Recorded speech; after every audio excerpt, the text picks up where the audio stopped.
जय राम जी की। श्री वाल्मीकि रामायण किष्किंधा कांड 20वां सर्ग। तारा का विलाप। चंद्रमुखी तारा ने देखा कि उसके स्वामी वानर राज बाली श्री रामचंद्र जी के धनुष से छूटे हुए प्राणांतकारी बाण से घायल होकर धरती पर पड़े हैं।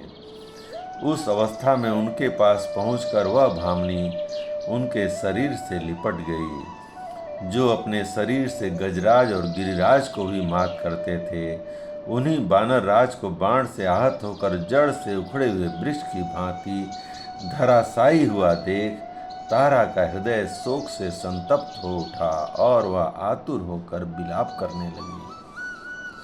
रण में भयानक पराक्रम प्रकट करने वाले महान वीर बानर राज, आज इस समय मुझे अपने सामने पाकर भी आप बोलते क्यों नहीं हैं?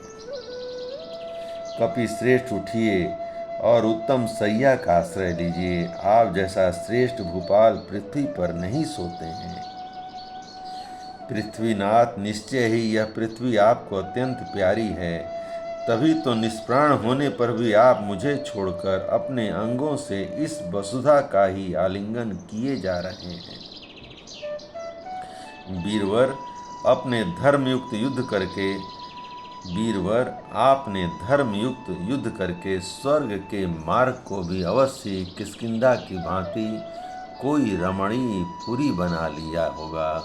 यह बात आज स्पष्ट हो गई। अथवा आप किष्किंधा छोड़कर यहाँ क्यों जाते? आपके साथ मधुर सुगंध युक्त वनों में हमने जो जो विहार किए हैं, उन सबको इस समय आपने सदा के लिए समाप्त कर दिया।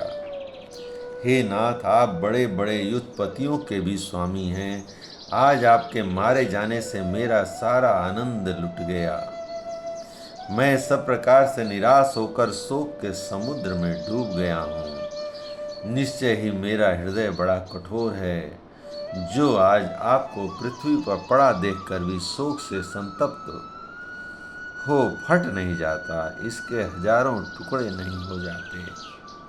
वानर राज, आपने जो सुग्रीव की स्त्री छीन ली और उन्हें घर से बाहर निकाल दिया, उसी का यह फल आपको प्राप्त हुआ है।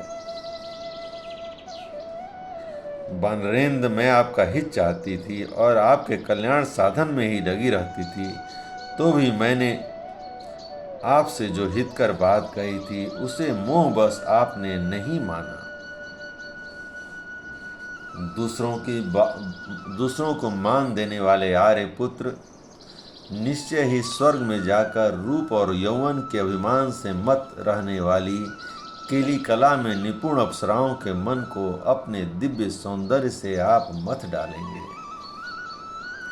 निश्चय ही आज आपके जीवन का अंत कर देने वाला संशय रहित काल यहाँ आ पहुँचा था, जिसने किसी के भी बस में न आने वाले आपकी बलपूर्वक सुग्रीव के बस में डाल दिया।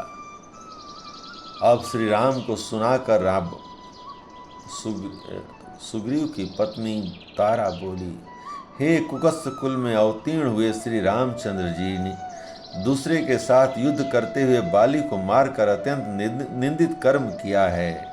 इस कुत्सित कर्म को करके भी जो ये संतप्त नहीं हो रहे हैं, यह सर्वथा अनुचित है। फिर बाली से बोली, मैंने कभी दीनतापूर्वक जीवन नहीं बिताया, ऐसे महान दुख का सामना नहीं किया था, परंतु आज आपके बिना मैं दीन हो गई। अब मुझे अनाथ की भांति शोक संतप्त हुए वैधव्य जीवन को व्यतीत करना होगा। नाथ, आपने अपने वीर पुत्र अंगद को, जो सुख भोगने योग्य है और सुकुमार है, बड़ा लाड़ प्यार देकर पालन किया है। अतः क्रोध में पागल हुए चाचा के बस में पड़कर मेरे बेटे की क्या दुर्दशा होगी। बेटा अंगद, अपने धर्म प्रेमी पिता को अच्छी तरह से देख लो। अब तुम्हारे लिए उनका दर्शन दुर्लभ हो जाएगा। प्राणनाथ, आप दूसरे देश को जा रहे हैं, अपने पुत्र का मस्तक सूंघकर इसे धैर्य बंधाइए और मेरे लिए भी कुछ संदेश कहिए। श्री राम ने आपको मारकर बहुत बड़ा कर्म किया है। उन्होंने सुग्रीव से जो प्रतिज्ञा की थी उसको उरीण कर उतार दिया है। अब सुग्रीव को सुनाकर कहने लगी, सुग्रीव तुम्हारा मनोरथ सफल हो। तुम्हारे भाई जिन्हें तुम अपना शत्रु समझते थे मारे गए। अब बेखटके राज्य भोगो, रूमा को भी प्राप्त कर लो।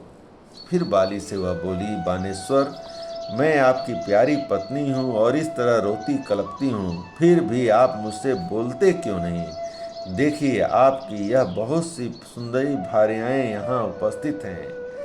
तारा का विलाप सुनकर अन्य बानर